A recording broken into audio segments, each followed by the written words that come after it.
2001. Perkenalkan, nama saya Feroksana Sandra dengan NIM 130200038. Perkenalkan, nama saya Salsabila Nova dengan NIM 13122000259. Nama saya Nikita Rakasara dengan NIM 131220275. Perkenalkan, nama saya Jibril Fauzan, NIM 13122000276. Perkenalkan, nama saya Rema Sefri Fatur Rozi, NIM 13122000288. Perkenalkan, nama saya Farah Salsabila Zura Putri dengan NIM 131210316. Assalamualaikum warahmatullahi wabarakatuh. Di sini kami dari kelompok 4 mata kuliah manajemen kantor hukum akan mempresentasikan materi yang berkaitan dengan manajemen pengembangan SDM kantor hukum dengan dosen Bapak Prof. Dr. Hufron SHMH. Di sini saya akan menjelaskan tentang visi dan misi kantor hukum kami. Yang pertama yaitu visi kantor hukum ini adalah menjadi kantor hukum yang profesional, unggul, dan terpercaya melalui pengembangan sumber daya manusia yang berintegritas, kompeten, dan berorientasi pada kualitas layanan hukum. Lalu di sini ada misi yang pertama yaitu meningkatkan kompetensi dan profesionalisme SDM melalui pengembangan berkelanjutan. Yang kedua, menyediakan layanan hukum yang akurat, efektif, dan berintegritas tinggi. Yang ketiga, memanfaatkan teknologi untuk mendukung efisiensi dan kualitas kerja. Nah, untuk area praktek di Sanur Law Firm dan Partners ini ada di Ruko Geraha Kencana, Blok C12, ada di Jalan Raya Dharma Permai 1 nomor 10, Kelurahan Pradah Kalikendal, Kecamatan Duku Pati, Surabaya. Nah, apabila ingin mencari info atau membutuhkan bantuan ke Sanur Law Firm and Partners, bisa telepon di 031 8256 1098 atau bisa melalui email yaitu info.sanurlaw@gmail.com. Nah, di sini ada struktur organisasi. Yang pertama ada partner yaitu oleh Ibu Frida Dri. Yang kedua ada managing partner yaitu ada Ibu Feroksana Chandra. Dan untuk di bawahnya lagi ada junior partner yaitu ada Ibu Salsabila Nova. Yang di bawahnya lagi ada senior associate, ada Ibu Nikita Rafa. Di bawahnya lagi ada associate yaitu Bapak Gigan Hilmi. Di bawahnya lagi ada junior associate yaitu Bapak Rema Sefri. Di paling bawah ada paralegal yaitu Ibu Farah Salsabila. Lalu di sini ada 4 aspek yang menjadi fokus untuk law firm kami dalam mengembangkan kualitas sumber daya manusia. Yang pertama yaitu personal. Aspek personal yang menjadi fokus law firm kami yaitu di bidang pendidikan, profesi, pelatihan, dan pengalamannya. Jadi kalau untuk pendidikan itu untuk lawyer atau advokat syarat minimalnya adalah sarjana hukum, sedangkan karyawan lainnya harus memiliki jenjang gelar sarjana minimal S1 sesuai dengan bidang pekerjaan masing-masing. Kemudian untuk yang bidang pekerjaan, law firm kami mengukur kuantitas pekerjaan advokat atau lawyer berdasarkan jumlah jam penanganan perkaranya, sedangkan untuk kualitas pekerjaan dinilai oleh partner berdasarkan penguasaan perkara pada practice area yang dimiliki oleh Sanur Law Firm. Dan yang ketiga yaitu aspek sosial. Sanur Law Firm mendorong karyawan menjadi pembicara di berbagai kegiatan baik bersifat internal maupun eksternal. Upaya ini dilakukan sebagai upaya membangun reputasi karyawan Sanur Law Firm sesuai dengan pekerjaan dan bidangnya masing-masing. Dan yang terakhir yaitu aspek partisipasi. Jadi di sini karyawan kami dituntut serta didorong untuk terlibat dalam segala aktivitas untuk mengembangkan karyawan di law firm kami. Selanjutnya terkait pengembangan sumber daya manusia di kantor law firm kami, pengembangan sumber daya manusia di kantor hukum merupakan proses terencana untuk meningkatkan kemampuan teknis, etika profesi, dan kompetensi manajerial seluruh personal hukum seperti advokat, paralegal, staf litigasi, dan staf administrasi. Kemudian agar kinerja kantor hukum profesional dan memberikan pelayanan hukum yang lebih berkualitas lagi, serta mendorong pertumbuhan kantor hukum dalam jangka yang panjang. Dalam kantor hukum, sumber daya manusia itu merupakan aset utama yang menentukan kualitas layanan kepada klien. Oleh karena itu, pengembangan sumber daya manusia itu menjadi hal yang sangat krusial. Untuk itu, pengembangan sumber daya manusia ini bertujuan untuk meningkatkan kompetensi hukum dan profesionalisme agar advokat dan staf hukum mampu menangani perkara secara tepat, akurat, dan bertanggung jawab. Kemudian yang kedua, yaitu menjamin kualitas layanan dan kepuasan klien, sehingga kepercayaan klien dan reputasi kantor hukum dapat terjaga. Kemudian yang ketiga, mempersiapkan jenjang karir dan kepemimpinan internal. Hal ini guna menciptakan regenerasi yang berkelanjutan dan mengurangi ketergantungan pada individu tertentu. Yang keempat adalah meningkatkan produktivitas dan efektivitas kerja, sehingga penanganan perkara dapat dilakukan secara efisien meskipun beban kerja tinggi. Kemudian yang kelima, yaitu membangun loyalitas serta mempertahankan talenta terbaik agar sumber daya manusia tetap berkomitmen terhadap visi dan berkelanjutan dalam kantor hukum. Lalu di sini ada komponen pengembangan yang dimulai dari tahap awal, yaitu rekrutmen hingga tahap retention dan reward system.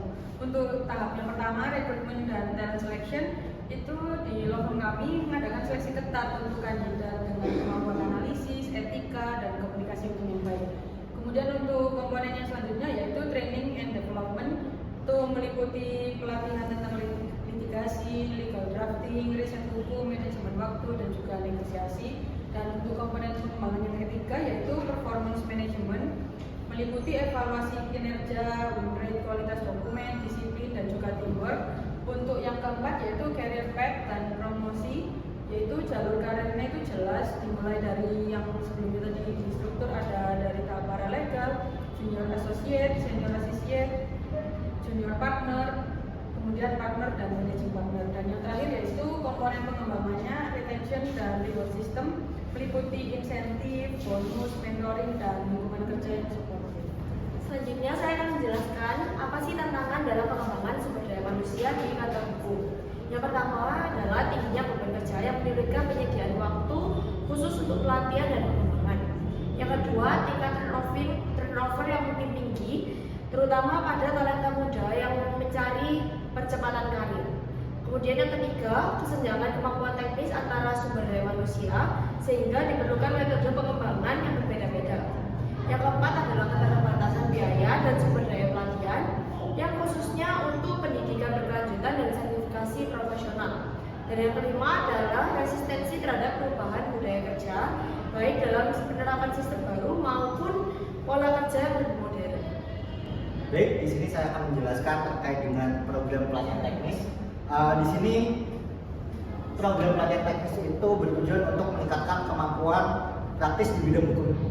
Dan program ini penting karena di dalam dunia kerja hukum, teori saja itu tidak cukup.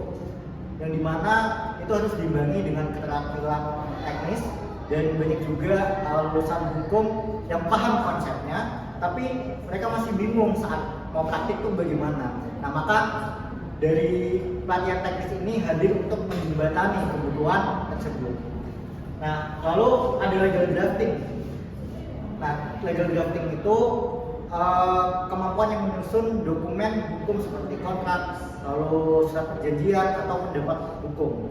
Nah, keterampilan ini sangat penting karena kesalahan kecil dalam penulisan itu bisa berdampak besar secara hukum.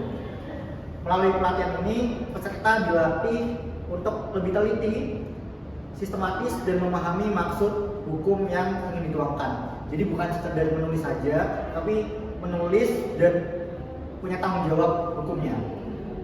Kemudian monitoring oleh senior associate atau partner. Nah, peserta ini tidak belajar sendirian. Dengan adanya mentor, peserta langsung ditanya dan belajar dari pengalaman praktisi yang sudah lebih dulu terjun ke dunia hukum. Hal ini tentunya sangat membantu peserta memahami bagaimana teori hukum itu dapat diterapkan di dalam kasus nyata. Nah, ibaratnya bukan cuma baca peta, tapi diinjak langsung ke jalan. Jadi nggak cuma teori-teori aja, tapi langsung praktek ke dunia hukumnya tersebut. Kemudian selain fokus pada kemampuan, program ini tentunya memperhatikan pengaturan beban kerja supaya tidak berlebihan. Dalam praktik hukum, tekanan kerja tentunya sering kali tinggi dan bisa menyebabkan kelelahan atau burnout. Nah, justru dapat menurunkan kualitas kerja tersebut karena pengaturan beban kerja ini menjadikan bagian penting agar kinerja tetap optimal dan berkelanjutan. Lalu sistem penghargaan kinerja ini cukup membantu karena tujuannya itu agar setiap orang yang tahu bahwa dia itu mempunyai kinerja yang bagus dan bekerja keras itu dapat dihargai. Dari sistem ini juga memberi gambaran jenjang karir yang biasa dicapai secara terukur. Dengan begitu motivasi kerja ini tidak hanya berdasarkan tekanan tapi juga apresiasi yang adil. Kemudian budaya kerja inklusif dan kolaboratif. Nah, di dunia hukum sendiri itu enggak bisa dijalankan secara individual, melainkan juga membutuhkan kerja sama tim. Nah, lingkungan kerja ini terbuka dan saling mendukung akan meningkatkan kualitas penyelesaian kasus hukum. Intinya kerja hukum itu berat, tapi lebih masuk akal kalau semisal kita jalani bersama. Jadi beban yang kita pikul itu enggak sendiri, jadi dipikul bersama-sama. Lalu selain ada program pelatihan teknis, di sini juga ada program pelatihan pengembangan SDM. Jadi mengenai program pelatihan pengembangan SDM itu ada dari workshop atau seminar, lalu ada legal skills training, lalu ada perform management, dan yang terakhir ada peningkatan soft skill. Nah, pelatihan pengembangan SDM ini merupakan rangkaian kegiatan yang bertujuan untuk meningkatkan kompetensi, profesionalisme, dan juga kualitas sumber daya hukum, terutama di kantor hukum kami. Dan program ini tuh dirancang agar karyawan kami tidak hanya unggul secara teknis, tetapi juga memiliki soft skill dan juga kemampuan manajerial yang memadai. Lalu untuk penjelasan yang pertama mengenai workshop atau seminar. Jadi workshop atau seminar ini merupakan kegiatan yang berfokus pada pembaruan pengetahuan dan juga wawasan terkini. Jadi karyawan itu memiliki pemahaman mengenai isu-isu terbaru yang saat ini, lalu ada regulasi terbaru juga, serta pengembangan praktik profesional. Jadi manfaat mengenai pengembangan SDM melalui workshop atau seminar itu bertujuan untuk menambah wawasan dan juga pengetahuan baru, dan bisa juga untuk diskusi langsung dengan ahli agar meningkatkan pemahaman secara praktis melalui studi kasus. Lalu yang kedua ada legal skills training, yaitu pelatihan yang berfokus pada peningkatan keterampilan teknis di bidang hukum. Nah, untuk pelatihan ini tuh dirancang untuk mengasah kemampuan praktis yang digunakan dalam praktik hukum sehari-hari. Nah, kalau legal skills training yang ada legal drafting seperti pembuatan kontrak dan dokumen hukum, lalu ada analisis kasus dan penanganan hukum, lalu ada teknik litigasi dan non-litigasi, dan yang terakhir etika dan profesionalisme profesi hukum. Lalu yang ketiga ada law firm management. Nah, untuk law firm management ini karyawan kami diharapkan mampu mengelola organisasi ataupun kantor hukum secara profesional agar berjalan secara efektif dan juga efisien. Nah, untuk law firm management ini karyawan kami bisa belajar mengenai manajemen operasional kantor hukum, ada pengelolaan sumber daya manusia, ada manajemen keuangan dan administrasi, dan yang terakhir ada strategi pemasaran jasa hukum dan juga pengembangan klien. Dan yang terakhir ada peningkatan soft skill. Jadi peningkatan soft skill ini juga menjadi bagian yang penting dalam pengembangan SDM karena berkaitan dengan kemampuan pribadi seseorang dalam dunia kerja dan membentuk individu agar tidak hanya kompeten secara teknis tetapi juga memiliki sikap, karakter, dan kemampuan berinteraksi yang baik di lingkungan kerja. Nah, soft skill yang dikembangkan ini bisa dipelajari seperti komunikasi efektif, kepemimpinan, kerja tim, lalu ada manajemen waktu, ada problem solving juga, dan yang terakhir etika kerja dan profesionalisme. Nah, di sini saya akan menjelaskan mengenai pelatihan soft skill manajemen kantor hukum. Yang pertama itu perlunya dilakukan komunikasi secara efektif. Yang secara tidak langsung kemampuan itu untuk berinteraksi dengan jelas dan persuasif, baik secara lisan maupun secara tulisan. Nah, hal ini sangat krusial untuk menghadapi dengan klien, dengan rekan kerja atau di ruang sidang. Yang kedua yaitu kepemimpinan dan manajemen. Hal ini mengembangkan kemampuan memimpin tim, memotivasi dan mengelola proyek hukum yang kompleks secara efektif. Yang ketiga ada berpikir secara kritis dan pemecahan masalah. Hal ini digunakan untuk kemampuan menganalisis situasi yang rumit dan menghasilkan solusi yang inovatif dan merupakan inti dari sebuah praktik hukum. Selanjutnya ada kecerdasan secara emosional. Nah, ini sangatlah penting karena hal ini untuk memahami dan mengelola emosi diri sendiri utamanya serta membantu dalam negosiasi dan menjaga hubungan kerja yang sehat. Selanjutnya ada kolaborasi dan kerjasama tim. Nah, praktik hukum modern seringkali bersifat kolaboratif ya, sehingga kemampuan bekerja dalam tim sangat diperlukan. Yang terakhir ada manajemen waktu. Nah, hal ini sangat penting karena mengingat profesionalitas hukum sering menghadapi tekanan yang tinggi dan manajemen waktu yang baik itu adalah sangat penting seperti itu. Kita masuk pada digital and legal tech, yang dimana teknologi di dunia hukum itu sudah semakin berkembang, dan tentunya ini menuntut profesi hukum untuk ikut beradaptasi langsung agar kerja menjadi lebih efektif dan efisien. Nah, saat ini pekerjaan hukum itu tidak sepenuhnya manual, tapi juga dibantu oleh sistem-sistem digital sekarang. Nah, masuk pada software manajemen dokumen hukum, yang dimana ini sangat membantu dalam pengelolaan berkas perkara atau dokumen klien secara rapi dan terstruktur.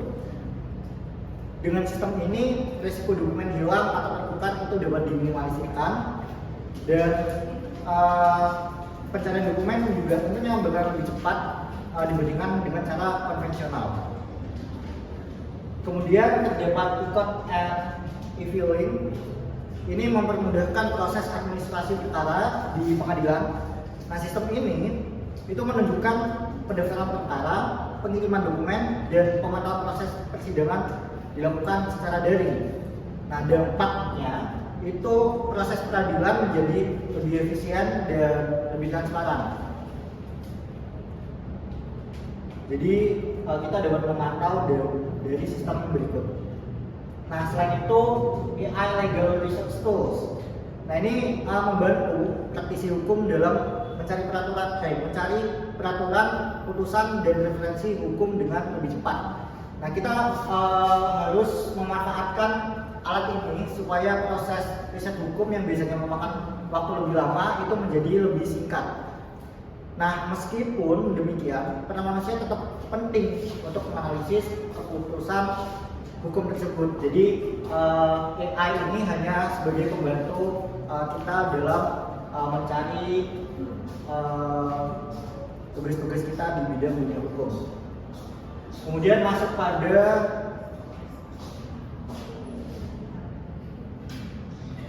aspek security ya. Jadi cyber security untuk menjaga kerahasiaan klien.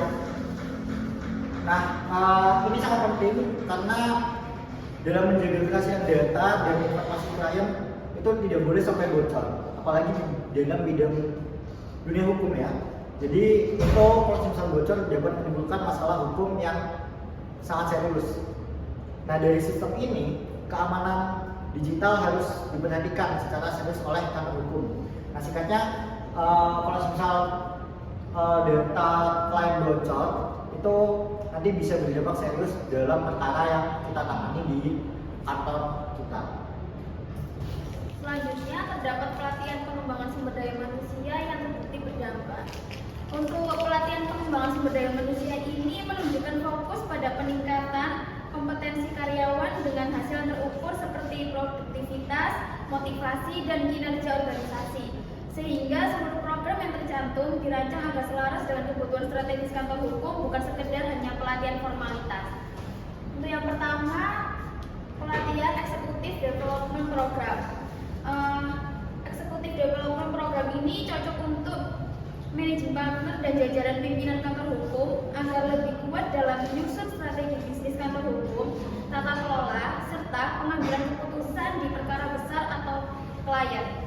Biasanya mencangkup strategi pertumbuhan kantor hukum, manajemen risiko perkara, pengelolaan profitabilitas, dan pembangunan budaya kerja berbasis etika serta kepatuhan hukum. Selanjutnya yang kedua ada manajemen development program. Manajemen development program ini relevan bagi partner yang memimpin praktik grup, kepala divisi litigasi, atau staf administrasi agar mahir mengelola tim perkara dan koordinasi lintas divisi. Misalnya ada manajemen kinerja, asosiat, pengelolaan beban kerja, manajemen proyek perkara, serta komunikasi efektif dengan klien. Selanjutnya yang ketiga ada leadership development program. Hal ini mendukung asosiat senior atau calon partner agar tidak hanya kuat secara teknis hukum, tetapi juga mampu memimpin tim, mempengaruhi rekan, dan membangun jejaring bisnis. Pelatihan seperti ini biasanya melatih keterampilan soft skills seperti empati, negosiasi, presentasi di depan klien atau pengadilan, dan pengelolaan konflik di dalam tim litigasi maupun transaksi.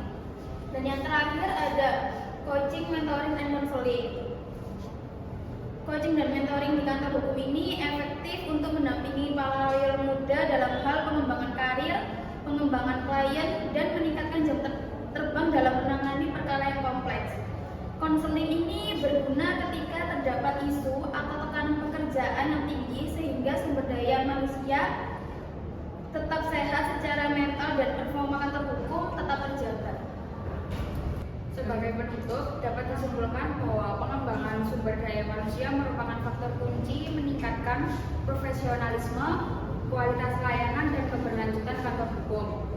Melalui pengelolaan SDM yang terencana dan berkelanjutan, kantor hukum dapat menghadapi tantangan serta memenuhi kebutuhan klien secara optimal.